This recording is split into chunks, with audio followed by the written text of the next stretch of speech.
Hello, my dear child. It's Grandpa, sitting here in my old rocking chair, the one that's held me through countless evenings of thinking and dreaming. Today, I want to talk about something that's been on my heart, something I wish I could wrap around you like a warm blanket. You are enough. Right now, just as you are, with all your hopes, fears, and quirks, you are enough. The world might try to tell you otherwise, but I'm here to share some stories, a bit of advice, and a whole lot of love to show you why that's true. So, settle in, maybe with a cozy drink, and let's have a heart-to-heart, just you and me. When I was younger, I didn't always feel like I was enough. I'd look at folks around me, men with better jobs, bigger houses, or smoother words, and think I was falling short. I worked hard, sure, but there was always a voice in my head saying, "You need to be more, John."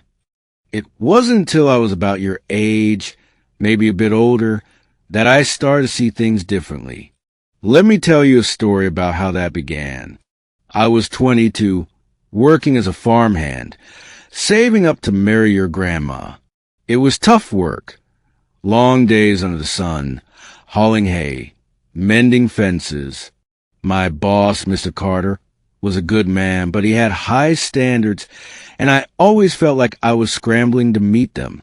One day, I was supposed to drive a load of grain to market, a big job he trusted me with.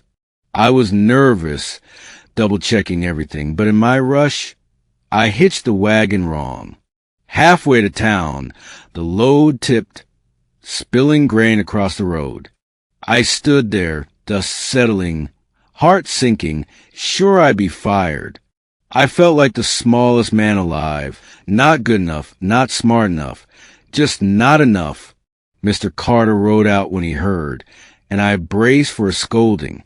But he looked at the mess, then at me, and said, "John, you made a mistake, but you're still the man I hired. You show up, you try, and that's worth more than a perfect load." He helped me clean up, and we salvaged what we could. I wasn't fired. In fact, he gave me more responsibilities after that. His word stuck with me. My worth wasn't in one mistake or one job, but in who I was day in and day out. That was the first time I started to believe I might be enough, not because I was perfect, but because I was me. Here's my first piece of advice. Your worth isn't tied to what you do, what you have, or what others think. It's in your heart, your effort, the way you keep going even when life's heavy. You don't need to earn being enough. It's yours, like the air you breathe. When I felt low, I'd remind myself of the things that made me, me. My loyalty to your grandma, my love for a good laugh, my stubborn will to try again. What makes you you? Maybe you're kind to strangers, or you work hard at school, or you got a spark for drawing or singing. Write those things down, child. And when you doubt yourself, read them. They're proof you're enough. Let me share another story about your grandma this time. When we were courting, she was a seamstress, making dresses for folks in town. She was talented, but she'd fret over every stitch, worried her work wasn't good enough. One day, a fancy lady ordered a gown for a wedding, and your grandma poured her heart into it. Staying up late, redoing seems to get it just right. When she delivered it, the lady barely looked at it, tossed it aside, and said, "It'll do." Your grandma came home in tears, feeling like she'd failed. I held her and said, "You gave your best, and that's more than enough. She can't take that from you." The next week, that lady wore the dress and got compliments all night. She even sent your grandma a note of thanks. But your grandma learned something deeper. Her worth wasn't in that lady's words, but in the love she put into her work. Here's more advice. Don't let others' opinions measure you. People can be quick to judge, slow to praise, but their words don't define you. Your grandma taught me that. When someone criticizes you, listen, Sure, maybe there's truth to learn, but don't let it rewrite who you are. You're enough because you're here, trying, growing, loving in your own way. If you're feeling small, think of one person who sees you, really sees you, a friend, a teacher, maybe your mom. Their belief in you is a mirror for your worth. Let me tell you about a time I saw this in your mom when she was young. She was maybe 8, starting at a new school after we moved. She was shy, worried she wouldn't fit in. Kids can be tough, and some tease her for her hand-me-down clothes. She'd come home quiet, eyes down. One night, I sat on her bed and asked what was wrong. She said, "I'm not like them, Daddy. I'm not enough." It broke my heart, but I told her, "You're more than enough because you're kind, you're curious, and you're mine." I gave her a little trick. Every morning, she'd look in the mirror and say, "I'm enough." She thought it was silly, but she tried. Over time, she made friends, joined the choir, stood taller. That simple act, reminding herself of her worth, helped her shine. Here's a tip for you. Try that mirror trick. It doesn't have to be loud or fancy. Just look at yourself each day and say, "I'm enough." It's not about ego, it's about truth.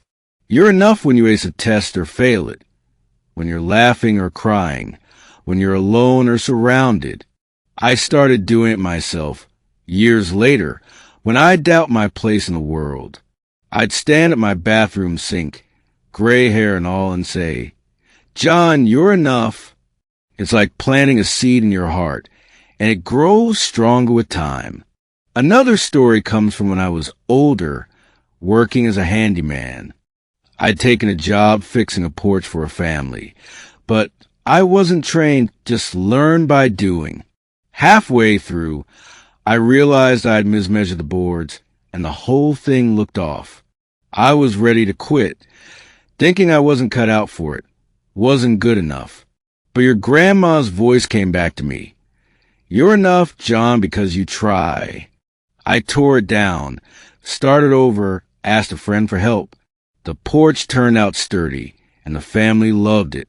My worth wasn't in getting it right the first time. It was in sticking with it, learning, making it work. Here's more advice. Embrace your imperfections. You're not supposed to be flawless. That's for statues, not people. Your mistakes, your quirks, they're part of what makes you enough. I used to hate my crooked smile, thought it made me look goofy. But your grandma loved it, said it showed my heart. What's something you wish you could change? Maybe your voice, your height, a scar? Try seeing it as a piece of your story. Proof you're real, living, growing. That's where your worth lives, not in being perfect, but in being you. One last story from when your uncle was a teenager. He was a good kid, but he struggled with school, always comparing himself to his friends who got straight A's. One day, he came home frustrated, saying he'd never be enough, not for college, not for us. I took him fishing, our old way of talking without pressure. I told him about my spilled grain, your grandma's dress, times we felt small but kept going. I said, "You're enough because you care, because you try, because you're ours." He didn't believe me right away, but I kept saying it. He found his way, became a mechanic, happy in his work, not because he was top of the class, but because he was himself. Here's a final tip. Surround yourself with love and give it back. Your worth shines brightest when you're with people who see you and when you see them. I was lucky to have your grandma, your mom, friends who reminded me I was enough. Be that person for someone else. 2. Tell a friend they're doing great. Help a neighbor. Share a smile. I remember helping old Mrs. Thompson with her groceries when I was low. Her thank you made me feel taller, reminded me my small acts mattered. Your kindness proves you're enough, to yourself and the world. Before I go, I want to ask you something from the bottom of my heart. If this talk has warmed you, if it's helped you see your own beautiful worth, please hit that subscribe button. It's not just a click. It's a way to join this family, to sit with me every week and share these stories and lessons. Your support keeps Grandpa Talk alive, keeps this old man's voice reaching you and others who need to hear they're enough. It means everything to know you're out there, listening, believing, growing with me. I love you, child. You're enough today, tomorrow, always. Until next time, hold that truth close, lift others up, and let your heart shine. You've got this.